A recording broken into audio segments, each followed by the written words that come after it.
नमस्कार साथियों, my name is Ritesh Sharma, English communication lecturer. Welcome again on my channel English time study.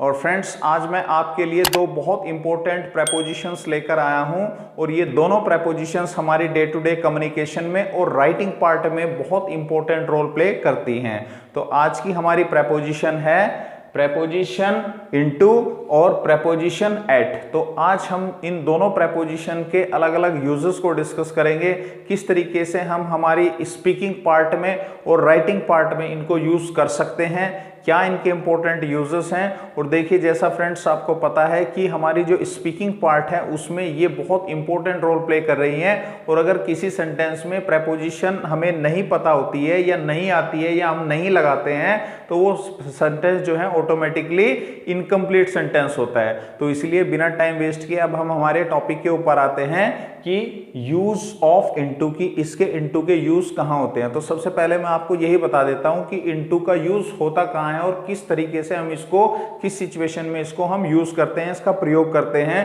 तो देखिए, into क्या होती है। तो इनटू जो प्रेपोजिशन है वो बस मैं आपको एक एग्जांपल के थ्रू बता देता हूं। क्या कि सपोज कीजिए जैसे कोई एक क्रिकेट का ग्राउंड है और उसके ऊपर जो है कोई बॉलर जो है किसी बैट्समैन को कोई बॉल दे रहा है और बैट्समैन जो है जैसे ही उसके पास बॉल आती है तो बैट्समैन जो है उस बॉल को हिट कर देता है।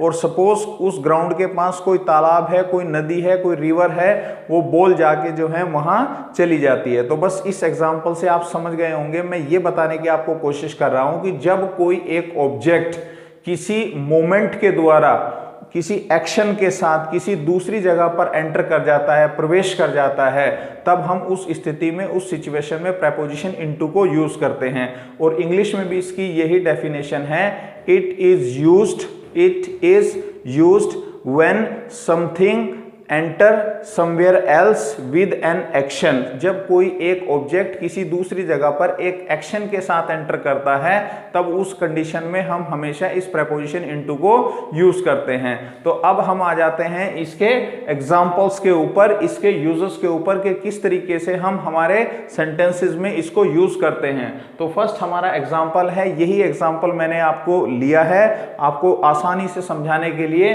तो फर्स्ट हमारा एग्जांपल है कि अचानक गेंद नदी में जा गिरी। तो इसका मतलब ये हुआ कि भाई कोई एक बॉल थी, वो पहले कहीं एक जगह थी और जैसे ही वो बॉल हिट हुई, उसके ऊपर फोर्स हुआ, तो वो बॉल जो है एज अ ऑब्जेक्ट हम उसको मान रहे हैं, वो नदी में कहीं पास नदी होगी उसमें जा गिरी। तो इसका मतलब ये हुआ कि उस ऑब्जेक्ट की स्थिति में, सिचुएशन में क्या हो गया, चेंजेस हो गए। और जब हम यही कह रहे हैं कि जब किसी ऑब्जेक्ट की स्थिति में, सिचुएशन में चेंज हो जाता है, अचानक से परिवर्तन हो जाता है और वो दूसरी जगह पर एक एक्शन के साथ चली जाती है, प्रवेश कर जाती है, एंटर कर जाती है, तभी हम इसको यूज करते हैं। तो अब हम क्या कह रहे हैं इसमें कि suddenly the ball fail into the river, की बॉल अचानक जो है वो नदी में जा गिरी। अब सेकंड हमारा एग्जांपल है कि उसने पर्स उठाया और अपनी पीछे की जेब में रख लिया। तो इसका मतलब ये क्या है कि यहां पर जो ये पर्स है ये ऑब्जेक्ट है, इस ऑब्जेक्ट की हम बात कर रहे हैं। तो इसका मतलब ये है कि पर्स जो है पहले कहीं टेबल पे होगा, कहीं बेड के ऊपर होगा, कहीं फ्रिज के ऊपर होगा और उसने उस पर्स को उठा लिया और फिर अपनी जेब में रख लिया। इसका मतलब क्या है कि उस ऑब्जेक्ट की सिचुएशन में, उसकी स्थिति में परिवर्तन हो गया और वो एक जगह से किसी दूसरी जगह पर आ गई और एक्शन के साथ आ गई। तो इसलिए हम क्या कह रहे हैं कि he picked up the wallet and kept into his back pocket, कि उसने पर्स उठाया और अपनी बैक पॉकेट में, पीछे की जेब में रख लिया। अब हम आते हैं हमारे तीसरे नंबर के ऊपर, एग्जाम्पल के ऊपर, कि बच्चे नदी में कूद गए। तो इसका मतलब ये है कि बच्चे नदी से कूदने से पहले कहीं किनारे पर होंगे और जैसे ही एक एक्शन के साथ उनमें मूवमेंट हुई वो जाके नदी में कूद गए। तो हम इसीलिए कह रहे हैं कि the children jumped into the river, कि बच्चे जो हैं वो नदी में कूद गए। अब नेक्स्ट हमारा एग्जाम्पल है कि क्या यह ट्रांसफार्मर एसी को डीसी में बदल सकता है। तो बस हम यही कह रहे हैं कि भाई ये एक ट्रांसफार्मर है और इसकी एक कैपेसिटी है कि ये एसी को डीसी में बदल सकता है। इसका मतलब ये है उसकी फॉर्म में चेंज हो रहा है, उसकी स्थिति में परिवर्तन हो रहा है। तो इसीलिए हम यहाँ पर इस प्रेपोजिशन इनटू को यूज कर रहे हैं कि can this transformer convert AC into DC. क्या ये ट्रांसफार्मर एसी को डीसी में बदल सकता है? अब नेक्स्ट हमारा एग्जांपल है कि क्या लड़के ने कुएं में झांका। ओके, तो इसका मतलब है कि कोई चेंजेस हुई है, किसकी फॉर्म में? किसी ऑब्जेक्ट की फॉर्म में। तो हमने कहा कि has the boy peeped. The meaning of this peeped माने होता है झांकना। Has the boy peeped into the well, कि लड़के ने कुएं में झांका। और हमारा नेक्स्ट एग्जांपल है, बहुत इंटरेस्टिंग एग्जांपल है ये, कि उसने मेरे कान में कुछ फुसफुसाया। Okay, the meaning of this फुसफुसाना, इट्स अ विस्परिंग। हम इसको विस्परिंग बोलते हैं। तो हम कह रहे हैं कि he whispered something into my ear, कि उसने मेरे कान में जो है वो कुछ फुसफुसाया, उसने मेरे कान में कुछ कहा। तो देखिए फ्रेंड्स, क्या कि ये कुछ एग्जाम्पल्स थे और इन एग्जाम्पल से आपको काफी कुछ क्लियर हो गया होगा कि इस प्रेपोजिशन इनटू को हम कहाँ यूज करते हैं। और बस मैं एक बार और आपको बता देता हूं कि जब भी किसी ऑब्जेक्ट की स्थिति में चेंज होता है और वो ऑब्जेक्ट जो है एक एक्शन के साथ कहीं दूसरी जगह पर एंटर कर जाता है, प्रवेश कर जाता है, तब हम उस स्थिति में इस प्रेपोजिशन इनटू को यूज करते हैं। अब आते हैं हम हमारी नेक्स्ट प्रेपोजिशन एट के ऊपर। इसके क्या क्या यूजेस हैं और किस तरीके से हम इस प्रेपोजिशन एट को यूज करते हैं, और इन एग्जांपल से आपको वन बाय वन क्लियर हो जाएगा।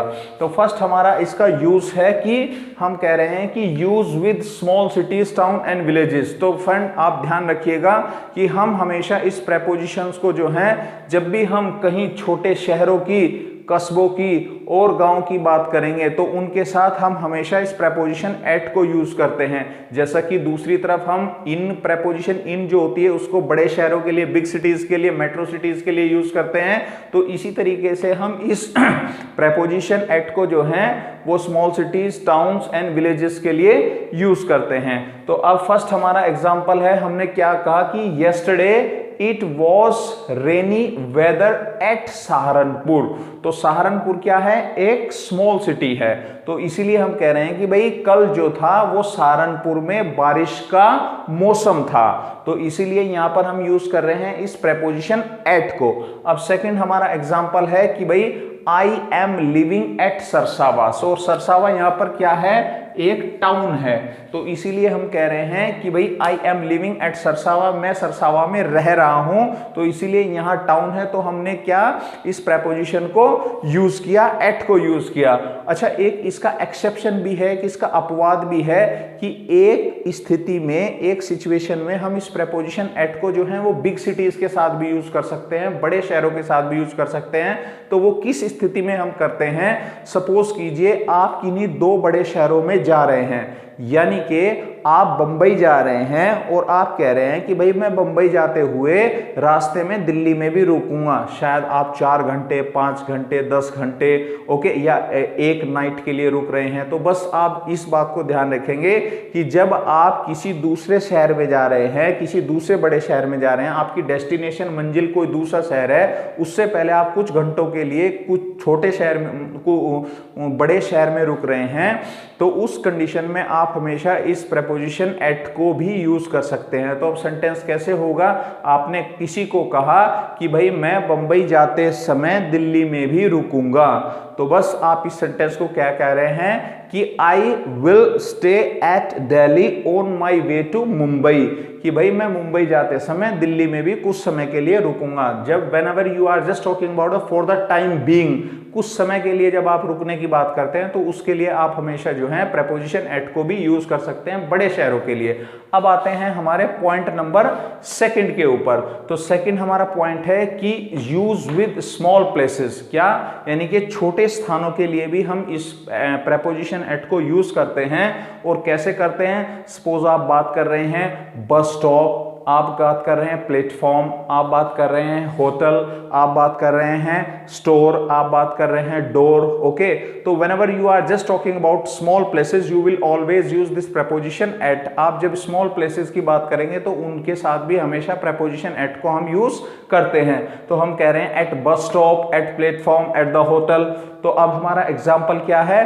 The travellers were standing at the bus stop, की यात्री जो थे वो बस स्टॉप के ऊपर खड़े हुए थे। ओके, तो इसीलिए हमने यहाँ पर बस स्टॉप हमारा क्या है, एक स्मॉल प्लेस है, तो इसीलिए हमने इस प्रेपोजिशन एट को यहाँ पर यूज किया है। अब सेकंड हमारा एग्जांपल है कि we are standing at the platform, कि हम प्लेटफॉर्म के ऊपर खड़े हुए हैं। तो इसका मतलब क्या हुआ कि प्लेटफॉर्म यहां पर है, तो we are using this preposition at, इस प्रेपोजिशन एट को हम यूज कर रहे हैं क्योंकि प्लेटफॉर्म जो है एक स्मॉल प्लेस के रूप में हम इसको यूज कर रहे हैं। और नेक्स्ट अब नंबर थर्ड हमारा आता है कि use for point of time, it means यानी कि फिक्स टाइम। तो whenever you are just talking about the fixed time, if you have a fixed time then you will always use this preposition at। तो आप निश्चित समय के लिए भी इस preposition at को हम यूज करते हैं। तो हम कैसे यूज कर रहे हैं, हमारा एग्जाम्पल है कि my son was born at 6 PM, यानी कि वो कह रहे हैं कि भाई मेरा जो बेटा हुआ था वो बिल्कुल 6 बजे पैदा हुआ था। तो इसका मतलब है कि 6 PM is a definite period. Okay, ये एक फिक्स टाइम है, तो इसका मतलब ये है कि फिक्स टाइम है, तो we will always use this preposition at, हम इस प्रेपोजिशन एट को यूज करेंगे। अब सेकंड हमारा एग्जांपल है कि we shall discuss the deal at dinner, कि हम इस डील को यानी कि इस सौदे के बारे में जो है वो डिनर के ऊपर बात करेंगे। जब हम डिनर करेंगे तब हम बैठ के आराम से सौदे के ऊपर बात करेंगे। तो इसका मतलब है कि dinner is a fix time, तो डिनर जो है एक निश्चित समय की हम बात कर रहे हैं, तो इसलिए हम इसमें प्रेपोजिशन एट को यूज कर रहे हैं। अब नेक्स्ट इसका यूज आता है, बहुत इंपॉर्टेंट यूज है ये, नंबर फोर्थ जो है, to express the cost of something. To express the cost of something, यानी कि जब भी हम किसी की कीमत के बारे में बात करेंगे, जब हम किसी की कॉस्ट के बारे में बात करते हैं, किसी भी ऑब्जेक्ट की, किसी भी आइटम की, we will always use this preposition at, हम इस प्रेपोजिशन एट को यूज करते हैं। तो हम क्या कह रहे हैं एग्जाम्पल में, the price of petrol has been reached at 90, यानी कि जो पेट्रोल का दाम है वो अब 90 रुपए तक पहुंच गया है, और 90 रुपए नहीं, अब तो पेट्रोल का दाम 100 से भी ऊपर हो गया है। तो इसीलिए we are just talking about the cost of something, यानी हम किसी की कीमत के बारे में बात कर रहे हैं, तो इसलिए we will always use this preposition at, हम इस प्रेपोजिशन एट को यूज कर रहे हैं जब हम किसी की कॉस्ट के बारे में बात कर रहे हैं। अब नेक्स्ट हमारे पास इसका यूज है, ये बहुत जगह यूज होता है, यानी कि जब भी हम क्या है किसी फेस्टिवल या इवेंट्स यानी कि त्योहारों की बात करते हैं, कोई इवेंट्स है यानी कि घटनाओं की बात करते हैं, तो उनके साथ भी हम हमेशा इस प्रेपोजिशन एट को यूज करते हैं। आप कह रहे हैं at Holi, at Diwali, at Eid, at Christmas। okay, so whenever you are just talking about any festivals always take this preposition at, ये preposition at को ही लेंगे, और as well as events भी, जो घटनाएं होती हैं वो भी preposition at को ही लेती है। तो क्या हम कह रहे हैं यहाँ पर हमारे एग्जाम्पल में कि भाई we returned home at Diwali, कि हम दिवाली को अपने घर पर पहुंचे। तो इसीलिए जो हैं ये कुछ एग्जाम्पल्स हैं, और मैं शायद ये समझता हूं कि इन एग्जाम्पल से आपको बहुत कुछ क्लियर हो भी गया होगा, और ये बहुत इंपॉर्टेंट हमारे लिए होते हैं क्योंकि without preposition we can not translate anything.